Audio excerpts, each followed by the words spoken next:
when it comes to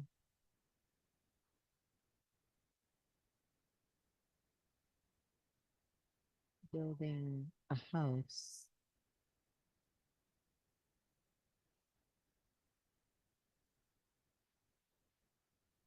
everything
when it comes to building a house,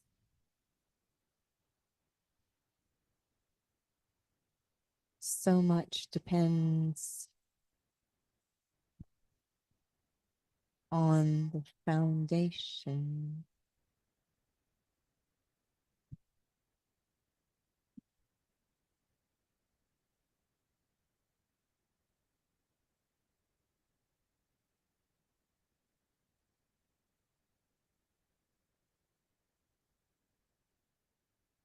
Foundation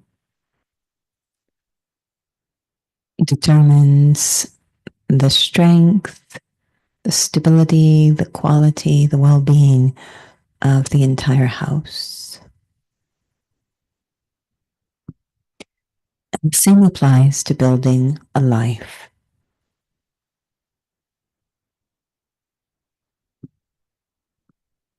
In building my own life, it will all depend on the foundation. There are various aspects of my life, roles, responsibilities, relationships, but none of these can serve as the foundation. The foundation is summed up in that single word, I. Awareness of the self, how I identify myself, and the source of my own value.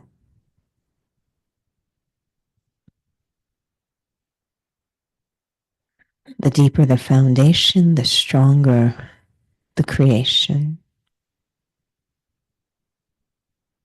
If my sense of I, how I identify,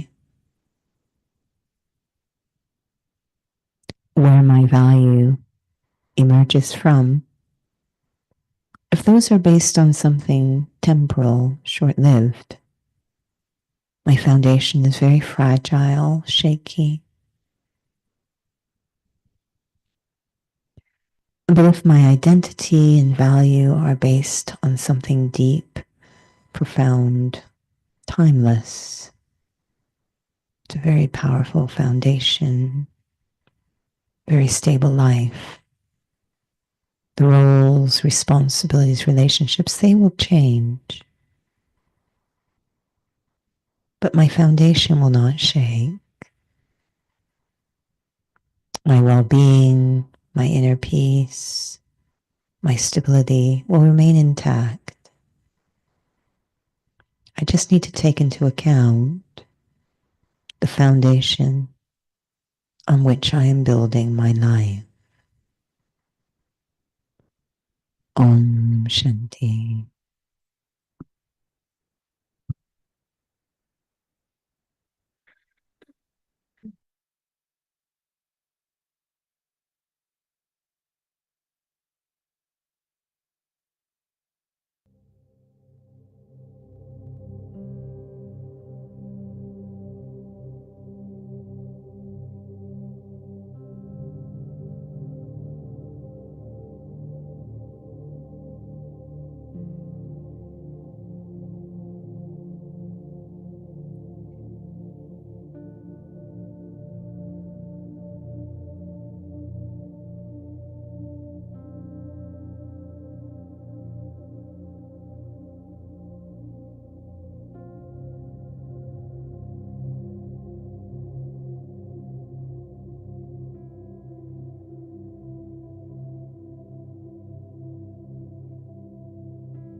Om Shanti.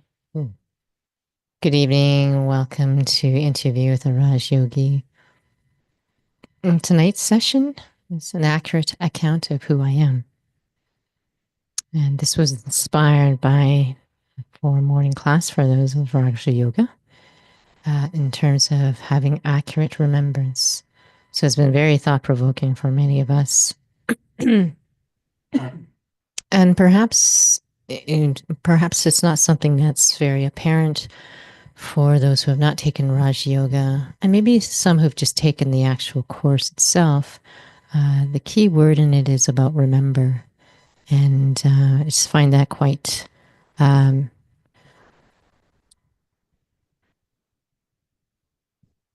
quite fascinating.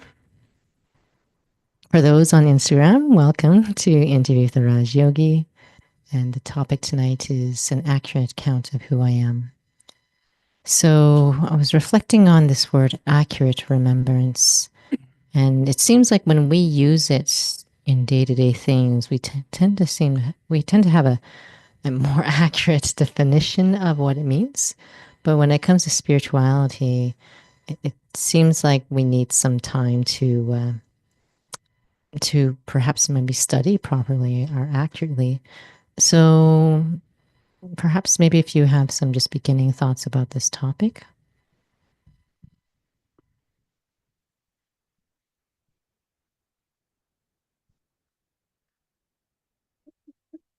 I think in general, because it's been connected in our practice to this idea of some kind of inner eye or sensible.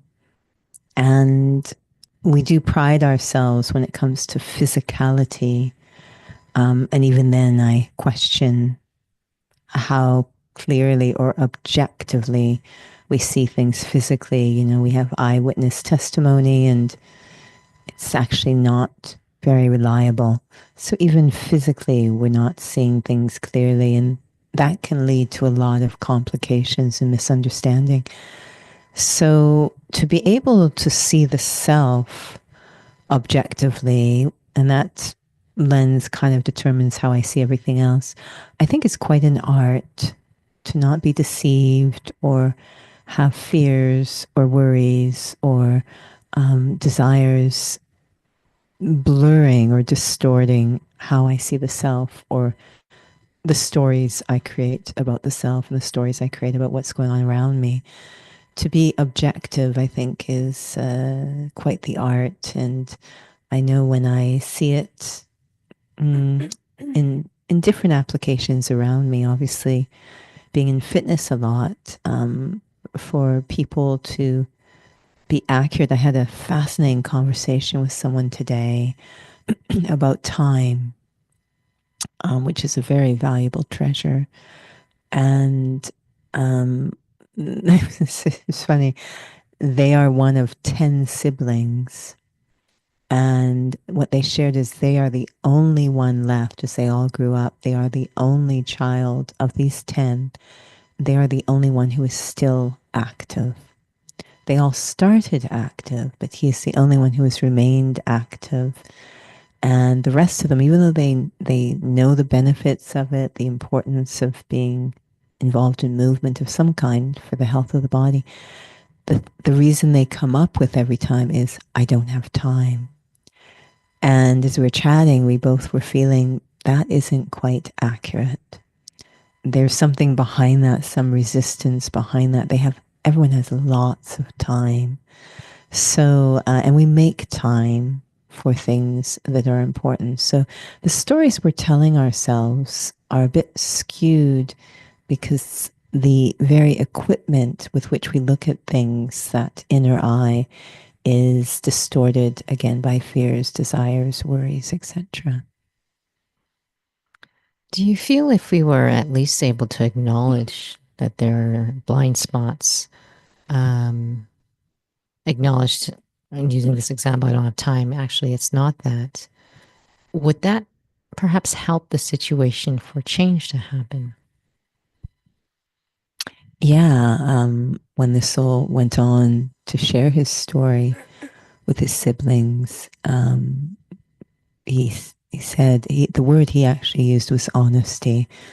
That they need to have an honest conversation with himself, and he presented himself as a wall against which they could have this honest conversation. When they did, they were then able to start to think of solutions, and yes, start to look at change that was possible, um, and acknowledged what was behind that idea of I don't have enough time.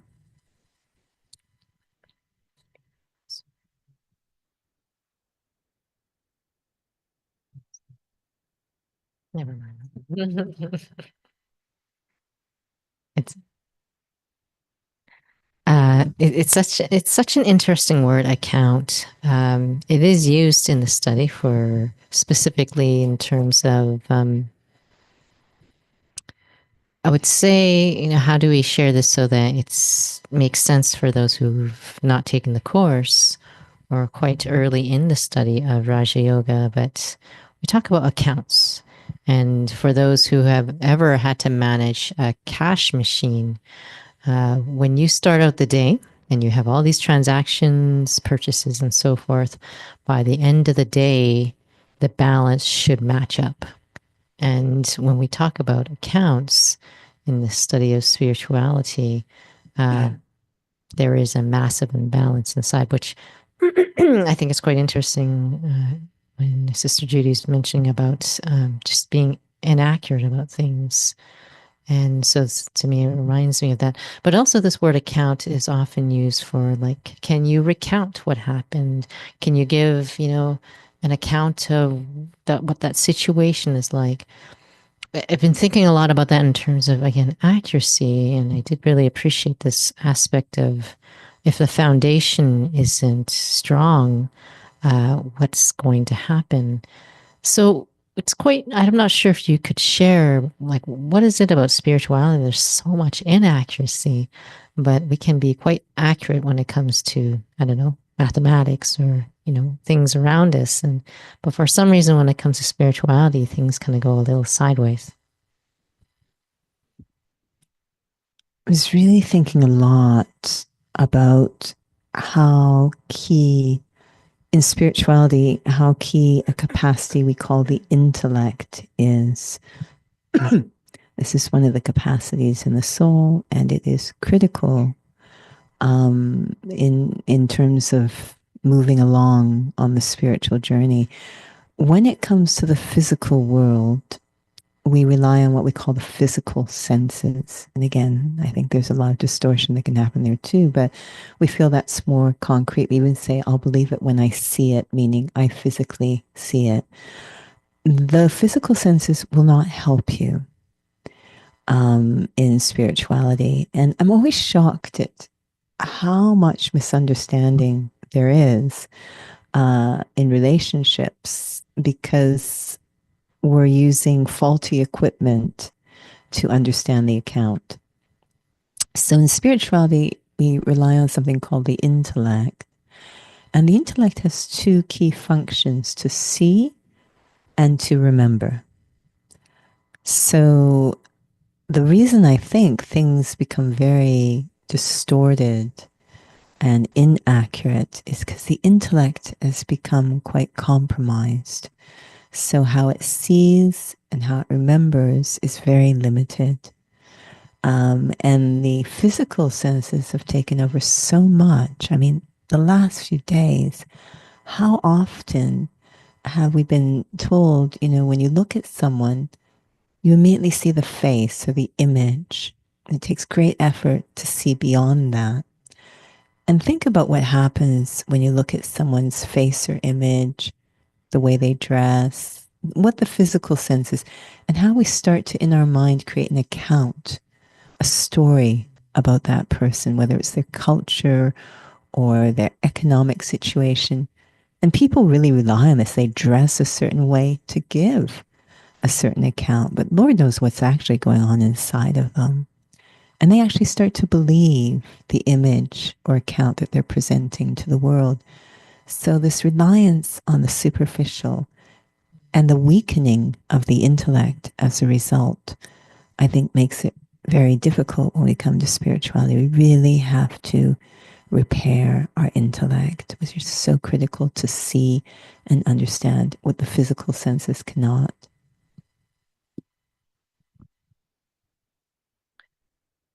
Do you feel that we often say in Raj Yoga, it's awareness that matters the most, but even that isn't something that's visible. And to be able to discern, like, am I actually waking up, having a real awareness about who I am as a soul, or am I imagining or just thinking? Like, these are actually quite common questions that come up, and it's very much connected to just being able to assess if I'm being accurate. So, as you know, that our lovely sister Tanya is obsessed with accuracy, and having grown up with that soul, I know how they're obsessed with accuracy. And so it's very interesting when I watch that soul teach, say, a Pilates class, because they really want things to be executed accurately, not because they're neurotic, but because there's more benefit when you execute the exercise accurately. You get more out of it. And so they've put a lot of effort into cueing souls to execute these physical movements mechanically accurately. And one of the ways that one can gauge, she gauges if she'll check in or she'll give input about signs and signals that I have executed accurately. So if I'm doing an exercise and I do it the inaccurate or old way, then she'll say, this is probably what it feels like as you do it. And then, she'll always contrast. She'll always show the inaccurate and what the signs or signals are. Usually it's very difficult, if not impossible. And then she'll show, if you are doing this accurately, it will be very easy. So the same applies for spirituality. We're given signs and signals as to whether or not we're executing it accurately. A big one, the biggies we're given is you'll feel peaceful and happy no matter what is going on around you. So these signs and signals are very, very important to give us feedback. Am I executing this accurately? But we're not even very accurate in understanding the signs and signals. We start to actually think the signs and signals are the effort rather than the result of making the effort. So it might be very sweet. So then I try to be very sweet, and already that's inaccurate because I'm not using the method. Sweetness is the result of using the method, not the effort itself.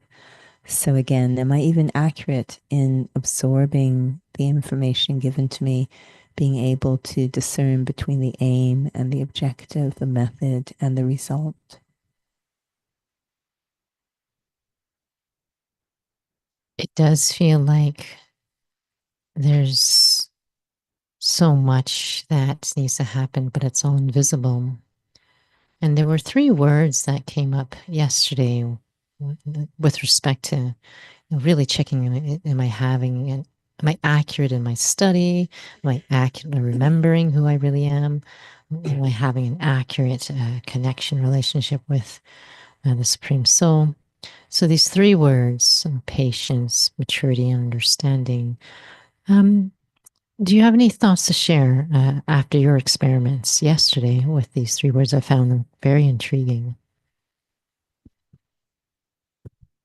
I think those three words, there's such protection, really describe the allies I will need, the companions I will need for any journey of transformation.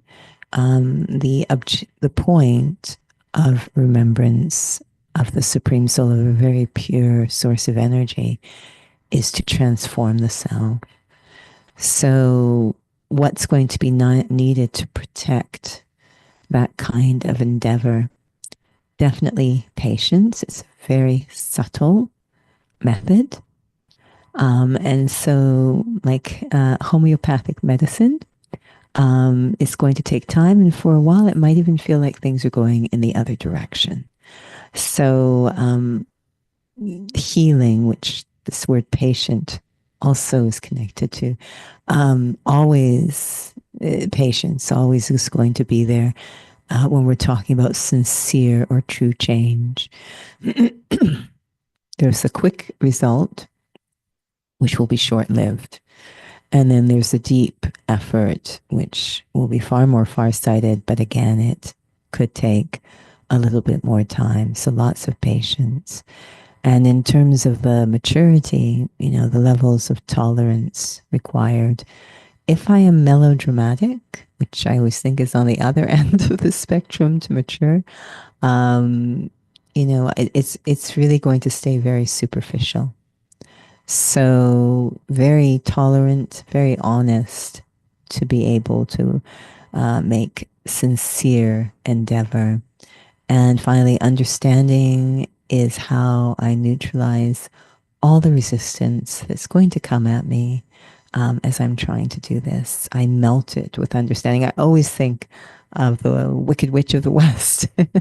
It's apparently as you throw water on her, she melts, which is such an odd thing, but very powerful symbolically. I don't know where these creative minds get these ideas from. Out of all the things, it's water that's going to melt her. But water, of course, is a symbol for knowledge, for understanding. So it cools things down. So constantly having to flood the endeavor with the water of understanding so I can, all the opposition that might come, I can address. So we started a little late. We had a little bit of technical difficulties. So I'm really glad you brought up this aspect of knowledge.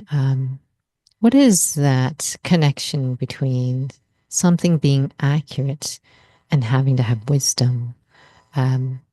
Because it's interesting, ironically speaking, we were talking about the intellect is compromised, so I can't really actually see properly. I'm probably not necessarily listening properly either. So that seems like, what comes first, to be able to, you need some sort of lens of how to see things for there to be accuracy. I just find that it's these two aspects of knowledge and remembrance very connected. It seems like, I don't know what the word is, but it's like, this cycle that goes upwards for these two pieces for accurate remembrance. I suppose really the question is, how do I get into that upward spiral? And I think the first wisdom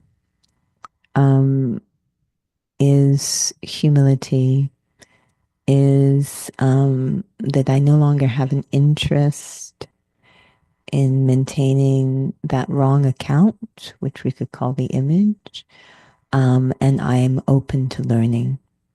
That's what's going to get me into an upward spiral. It's this arrogance, that I am right, that I am, if you will, accurate. I know what's going on, that actually makes it impossible to get this thing happening. So I know that whenever I listen to spiritual knowledge, I am humbled. I feel very humbled by it, very touched, but also humbled. And I don't feel bad about myself. I think people have connected humility with somehow less valuable or doormat. Not at all. It's actually freedom from arrogance, which is valuing myself for all the wrong reasons. So it's actually a big step in personal value to be liberated from arrogance. But I think humility is part of getting into that upward spiral so I actually can learn. Well, we are running out of time. It's such a powerful topic, though, in terms of going deeper, becoming more real. and it actually being very fulfilling. So we'll have a reflection.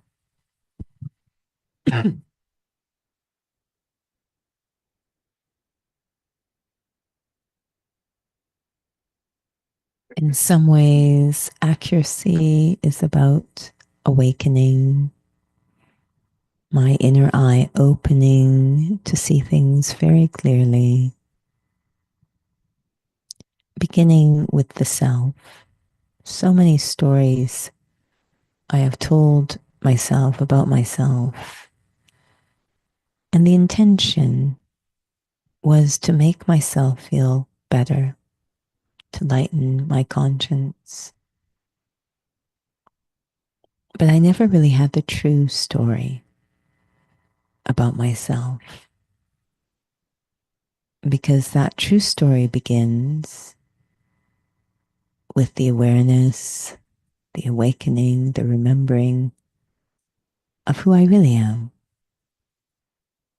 That I am a spiritual being distinct from this body.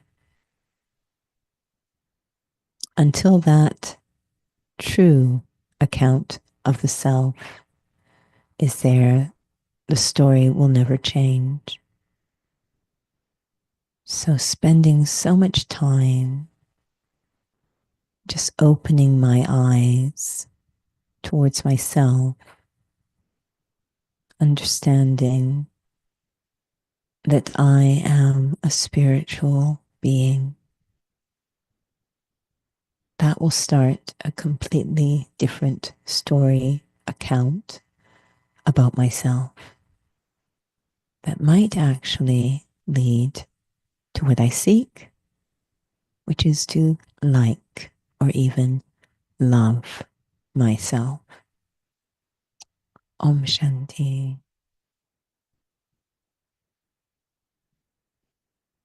Om Shanti. I don't know if there's a lot of new sessions happening, but we do have the next Learn About Meditation taking place on the last Saturday of January. So that's the 25th, and I believe the timing is 12:15 to 1:30. Registration is encouraged, but it's not mandatory. So if you forget and you're pulled to come, please just come. And so those details in terms of location is on the website. And of course, we have all our drop-in sessions online, 6:30 to 7:30, both. English is every evening on the YouTube channel, but it's in Hindi on Wednesdays. And so we also have the meditation with a bit of chit chat on the Mondays at the Inner Peace Center, again, 6:30 to 7:30. And so Raja Yoga full course in Hindi is happening next month as well on the Fridays. So they've switched from the Wednesdays as well. And at 6:30 to 8 o'clock, registration is required for that. You'll find all of that through the website. Thank you for joining with us. Om Shanti.